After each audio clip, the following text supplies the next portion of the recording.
ভাই আমি আরটিভি থেকে আসছিলাম। আপনার হাতের যে খিচুড়িটা আছে আমাকে কি দিতে পারবেন? খিদা লাগছে অনেক, খিদা লাগছে। আমি এদিক দিয়ে অনেকক্ষণ ঘোরাঘুরি করার পর দেখতে পেলাম একটা সাপের ঘর। আই এম কামিং নাও পৃথিবীর সবচাইতে বড় গাছের নিচে। এটা আর একা একা আসছি, আমার সব গ্রুপের লোকেরা ওইখানে বসে রয়েছে, কারণ আমার এই পাগলামি তারা ঝেল নেই সাকতা। আমার পাশে একটা ডিম আছে অনেক বড়, এই ডিমের ভিতরে কুসুম নাই বুঝছেন, হয়তো একটা সময় ডিমের ভিতরে পানি থাকতো। ব্যাট তো যে কোনো একটা জিনিস দিয়ে বানায় নেওয়া যায়, এই বড় বল যদি খেলতে পারতাম তাহলে অনেক ভালো লাগতো। ও আচ্ছা, তার মানে এটা আরো অনেক বড়। আল্লাহ রে আল্লাহ ভাই, এক কোনা করছি ভাই। আসসালামু আলাইকুম প্রিয় ভাইয়েরা, কেমন আছেন আপনারা? আশা করি আল্লাহ তাআলার রহমতে আপনারা ভালো আছেন। আই এম অলওয়েজ আলহামদুলিল্লাহ। যাই হোক শোনেন, আজকে হচ্ছে 15ই আগস্ট, 15ই নভেম্বর, এর মানে তো বুঝতেই পারতেছেন শনিবার। আর আমরা সকাল সকাল ফজরের পরে বের হয়ে গেছি বরিশাল যাওয়ার জন্য। জয় বাংলা, জয় বঙ্গবন্ধু। হ্যাঁ ঠিক আছে, আমরা সবাই আওয়ামী লীগের লোক, আর এখানে সব দলের আছে। আমি আওয়ামী লীগ, ও বিএনপি, ও জামাত, আর হলো শিবির, আর ছাত্রলীগ, সিপিএন, সবাই সব দলেরই আছে। আসসালামু আলাইকুম। তো এখানে আর বেশি কথা কমু না, আমাদের জামাতের 5 জনের মধ্যে থেকে আমরা আসছি 4 জন, আর কাফিয়ার একজন, আবার হেদায়েতুন নাহর একজন। তো এই কয়জনই এখানে আর বেশি কথা কমু না, কারণ মোবাইলে চার্জ কমে যাবে এই কারণে। তো সরাসরি দেখা হবে সোহরাওয়ার্দী উদ্যানে ইনশাআল্লাহ।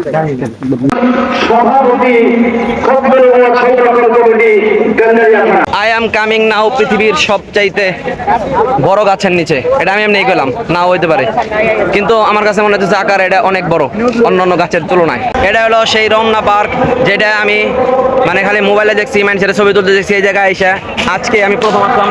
ওরে আল্লাহ রে, হয়তো কোনো অপকর্ম করতেছিল এখানে, উপরে গজব পড়তেছিল, ও সাইডে পড়ছে গজবটা। ওই জায়গায় আমার সুবিধা হইতেছিল না, এই কারণে আমি একটু সুবিধাজনক জায়গায় আসলাম। তো এখন আবার বলি, এটা হলো সেই ঐতিহাসিক জায়গা, মানে ঐতিহাসিক জায়গা যেখানে অনেক টিকটকার্স, অনেক ফেসবুকার্স, অনেক ইউটিউবার্স এবং অনেক বেকার্স, মানে এক কথায় সব বেকার বেকার লোকেরা এখানে এসে সময় কাটায়। তারপরে আমি শুধুমাত্র মোবাইলে দেখছি, আর এই জায়গাটা এক পর্যন্ত মোবাইলে দেখছিলাম, আজকে প্রথম এই জায়গায় সামনাসামনি আমি আসলাম। আর একা একা আসছি, আমার সব গ্রুপের লোকেরা ওইখানে বসে রয়েছে, কারণ আমার এই পাগলামি তারা ঝেল নেই সাকতা, তারা আমার সহ্য করতে পারবো না, এই কারণে আমি একা একা এসে একটু পাগলামি করে চলে যাবো। কিছুক্ষণ আগে আমি রিয়াদ ফোন করছিলাম, ও বলতেছে নৌকা চালাইতেছি। তখন আমি বিষয়টা বুঝতে পারি নাই যে ও নৌকা চালাইতেছে, মানে এখানে এসে নৌকা চালাইবো কোনে, বন্যা হয়ে গেছে নাকি। পরবর্তীতে শুনতে পারলাম যে রমনা পার্কের ভিতরে আসছে। আর রমনা পার্ক সম্পর্কে অনেক খারাপ খারাপ তথ্য শুনছি, যেগুলা এখন হয়তো নাই, এখন অনেক পরিবর্তন হয়েছে। আর আজকে যেহেতু সম্পূর্ণ হুজুরতে ভরা, এই জন্য খুব বেশি ওই যে নিব্বির নাই হয়তো এখানে। সম্পূর্ণ জায়গাটায় লম্বা জায়গা দিয়ে কি হয়, টিকটকার্সরা কি করে, হাইটা আসে, ওটা পরবর্তীতে তার মোবাইল দিয়ে স্লোমো করে দেয়, যেটা দেখতে অনেক সুন্দর লাগে। অনেক ক্যামেরাম্যানরা তাদের ছোট ছবি তুলে দেয়, দেখতে অনেক ভালো লাগে। ব্যাপার কি জানেন, আজকে আমরা এখানে বিনা টিকিটে ঢুকছি, এই কারণে হয়তো খুব বেশি মজা লাগতেছে না। টিকিট নিয়ে ঢুকলে মজা লাগতো। ওই যে ওই দিনকে ওই জায়গায় যাওয়ার পরে ভালো করে জিনিসটা কইতে পারি নাই। আরেকবার গেলে কমুনি রাজার বাড়ির ওইখানে গেলে, মানে মাগনা পাইলে ওই জিনিসটার খুব বেশি মূল্যায়ন থাকে না। আচ্ছা বিনা টিকিটে ঢুকছি, শুনছিলাম 20 টাকা করে, মাত্র 30 টাকা করে টিকিট। ওই 20-30 টাকাতে ঢুকলেও একটু হয়তো মজা পাইতাম, টিকিট ছাড়া ঢুকছি তো, এই কারণে এই অবস্থা। এটা সম্পূর্ণ প্রাকৃতিক একটা পরিবেশ।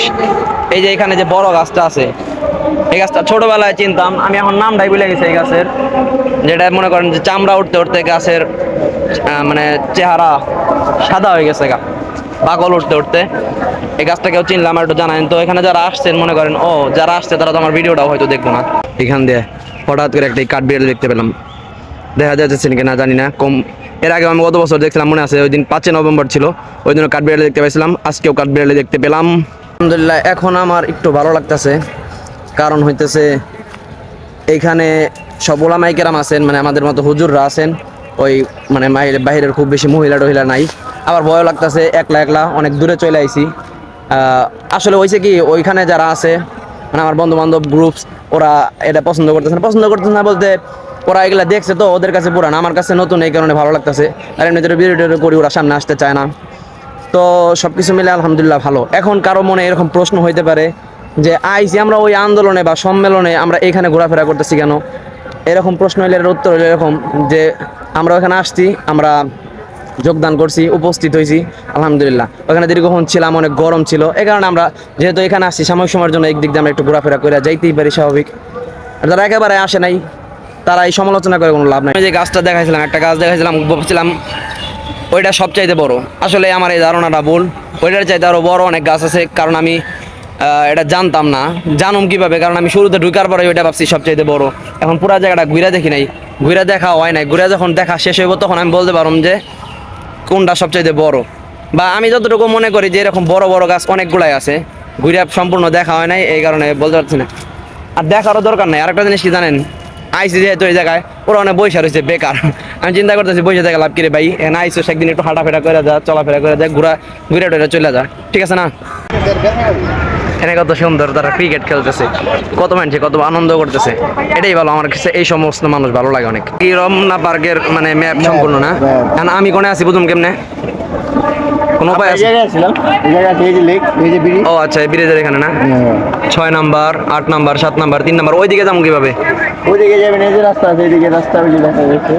ও আচ্ছা, তার মানে হলো বিশাল বড় যা শুনলাম, কিন্তু কাহিনী হয়েছে কি আমার মোবাইলে এত জায়গা নাই যে পুরাটা ভিডিও করবো আমি এনে। সামনের দিকে আগাইতেছি, আমার আরো তত বেশি মানে ভালো লাগতেছে, জায়গাটা আসলেই অনেক সুন্দর, অনেক ভালো। আর আমার সবসময় এই ধরনের মনে করেন যে প্রাকৃতিক পরিবেশ, সবুজ জায়গাগুলো আমার। আমি এখন উপস্থিত হচ্ছি কাকরাইল মসজিদের এইখানে। এটা হলো ওই মসজিদ যেখান থেকে তাবলিগ মানে জামাত বের করে দেওয়া হয়। আমার অনেক ইচ্ছা আছে এখানে আসার, কারণ আমার তাবলিগ অনেক ভালো লাগে। ইনশাল্লাহ আমি ওইখান থেকে একদিন যাবো।